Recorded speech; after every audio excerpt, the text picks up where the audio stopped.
Mayannur petrol പമ്പിന് സമീപം വിശ്വസ്തമായ ചികിത്സാ സേവനം ഉറപ്പാക്കിക്കൊണ്ട് ചെറുവത്തൂർ മെഡിക്ലിനിക് വിപുലമായ സൗകര്യങ്ങളുമായി ജനങ്ങളിലേക്ക്. ഉദരരോഗം, ത്വക്ക് രോഗം, ഗൈനക്കോളജി, യൂറോളജി, ശിശുരോഗ വിഭാഗം, ഡയബറ്റോളജി, ശ്വാസകോശ രോഗങ്ങൾ തുടങ്ങിയ വിഭാഗങ്ങളിൽ പ്രമുഖ ഡോക്ടർമാരുടെ കൺസൾട്ടേഷൻ നിശ്ചിത ദിവസങ്ങളിൽ ഉണ്ടാകും. രാവിലെ 6:30 മുതൽ രാത്രി 9:30 വരെ പ്രവർത്തിക്കുന്ന ക്ലിനിക്കിൽ ഇംഗ്ലീഷ് മരുന്നുകൾ ഹോം ഡെലിവറി സൗകര്യത്തോടെ ലഭിക്കും. കുറഞ്ഞ ചെലവിൽ ലാബ് പരിശോധനകൾക്ക് പുറമെ ഡോക്ടർമാരുടെയും നഴ്സുമാരുടെയും സേവനം വീടുകളിലേക്കും ലഭ്യമാണ്. ചെറുവത്തൂർ മെഡിക്ലിനിക്, മായന്നൂർ. വേനൽ അവധിക്കാലത്ത് കുട്ടികളുടെ വായനാശീലം വളർത്തുക എന്ന ലക്ഷ്യത്തോടുകൂടി ചേലക്കര ഗ്രാമീണ വായനശാലയിൽ മെയ് 7 മുതൽ 17 വരെ വായനാ കളരി കുട്ടികളുടെ സർഗോത്സവം സംഘടിപ്പിക്കും.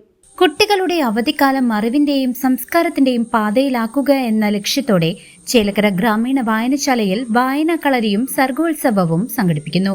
മെയ് 7 മുതൽ 17 വരെ നീണ്ടുനിൽക്കുന്ന പരിപാടിയുടെ ഉദ്ഘാടനം തലപ്പിലെ taluk library council joint secretary T V Mohandas നിർവഹിച്ചു.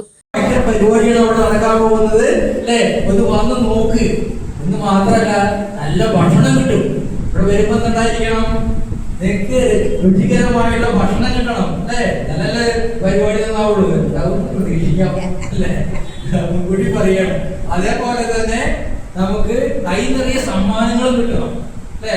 വെറുതെ മതിയോ? നമ്മുടെ നാടകം അഭിനയിക്കല്ലേ?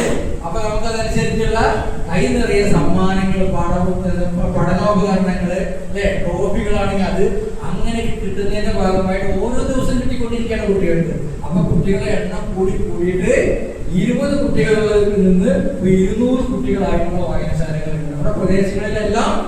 ഇന്നലെ മുതൽ തുടങ്ങിയിട്ടുണ്ട് പല വായനശാലകൾ, നാളെ നടക്കുന്നുണ്ട്. അങ്ങനെ 20-ാം തീയതി വരെ ഒരു 10 ദിവസത്തെ ക്യാമ്പാണ്. ചില വായനശാലകൾ പ്രോഗ്രാം ഏർപ്പെടുത്തി തൊട്ടടുത്തുള്ള നിങ്ങളുടെ ഇഷ്ടപ്പെട്ട ഒരു പ്രദേശത്തേക്ക് എല്ലാ കുട്ടികളെയും കൊണ്ടുപോയിട്ടുള്ള യാത്ര അല്ലെ, പഠനയാത്ര നല്ല രസമായിരിക്കും. ഇങ്ങനെ അടിപൊളിയാകാവുന്ന രീതിയിലാണ് നമ്മുടെ സ്റ്റേറ്റ് ലൈബ്രറി കൗൺസിൽ ഈ പരിപാടി വിഭാവനം ചെയ്തിട്ടുള്ളത്.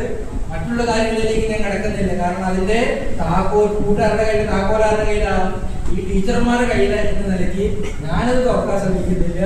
എന്തായാലും ഈ പരിപാടി, ഈ വായനാ കളരി വളരെ സന്തോഷത്തോടു കൂടി ഉദ്ഘാടനം ചെയ്തതായി ഞാൻ അറിയിക്കുന്നു. വായനയുടെ അനന്ത സാധ്യതകളെക്കുറിച്ച് കുട്ടികളിൽ അവബോധം സൃഷ്ടിക്കുകയാണ് ഇതിലൂടെ ലക്ഷ്യമിടുന്നത്. സംഘാടക സമിതി ചെയർമാൻ എല്ലിശ്ശേരി വിശ്വനാഥൻ അധ്യക്ഷനായ ചടങ്ങിൽ കൺവീനർ കെ.എ. ശങ്കർദാസ് സ്വാഗതം ആശംസിച്ചു. വായനാ കളരിക്ക് ഷീബ ടീച്ചറും പ്രീത ടീച്ചറും നേതൃത്വം നൽകി. സ്കൂളിലെ പോലെ ഹോംവർക്ക് തന്ന ഇമ്പോസിഷൻ തന്ന ഞങ്ങളുടെ അടിച്ചമർത്തലൊന്നുമല്ല. നിങ്ങൾക്ക് തീർച്ചയായിട്ടും രസകരമായിരിക്കും നമ്മുടെ ഈ 10 ദിവസത്തെ ഈ ഒരു ക്യാമ്പ്. കാലൂർ എന്ന് പറഞ്ഞ അദ്ദേഹം, കാലൂർ നീലകണ്ഠപിള്ള, 1898 ചോദ്യം ഉണ്ടായിരിക്കും ഞാൻ ഈ സെഷൻ കഴിഞ്ഞാൽ. അപ്പൊ പറയുന്ന കാര്യങ്ങൾ ശരിക്കും ശ്രദ്ധിച്ചോളൂ. 1898 കോട്ടയം ജില്ലയിലെ ഏറ്റുമാനൂരിലാണ് കാലൂർ നീലകണ്ഠപിള്ള ജനിച്ചത്.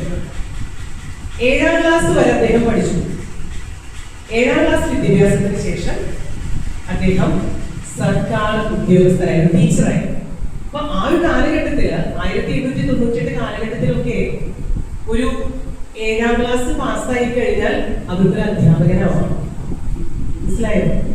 അപ്പൊ ആ ഒരു കാലഘട്ടത്തിൽ നിന്നും ഒത്തിരി നമ്മൾ ഇങ്ങോട്ട് വന്നപ്പോ ഇന്ന് ഗ്രാജുവേഷൻ വേണം, അല്ലെങ്കിൽ ബിരുദ പഠനം വേണം, ബിരുദാനന്തര ബിരുദം, ഒപ്പം ടീച്ചേഴ്സ് എഡ്യൂക്കേഷൻ കോഴ്സ് ഇതൊക്കെ പാസ്സായാലേ ഇന്ന് ടീച്ചർ ആവാൻ പറ്റുള്ളൂ.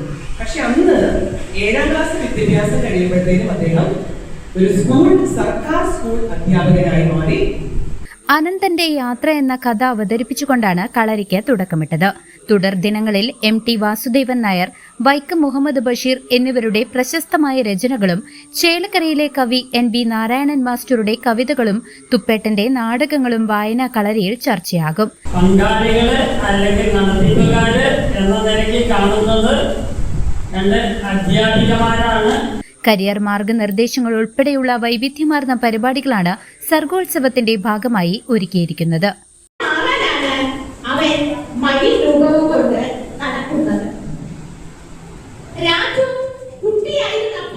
സംഭവിച്ചതാണ്. അവന്റെ അനുജത്തി വിമല 4 ദിവസമായി രോഗം വന്നപ്പോൾ ആ കുട്ടി ശാഠ്യ പിടിക്കാൻ തുടങ്ങി. കാണുന്നതെല്ലാം തിന്നണം, പറമ്പിലും മുറ്റത്തും നടക്കണം, ആരെങ്കിലും അടുത്തിരിക്കണം. അന്ന് കാവിൽ താലപ്പൊലിയായിരുന്നു. ഭഗവതിയെ തൊഴുത് നേർച്ച കഴിച്ച് മകളുടെ രോഗശാന്തിക്ക് വേണ്ടി പ്രാർത്ഥിക്കുവാൻ അമ്മ യാത്രയായി. തന്നെ കൂടി കാവിൽ കൊണ്ടുപോകണമെന്ന് പറഞ്ഞു. വിമല കരയാൻ തുടങ്ങി.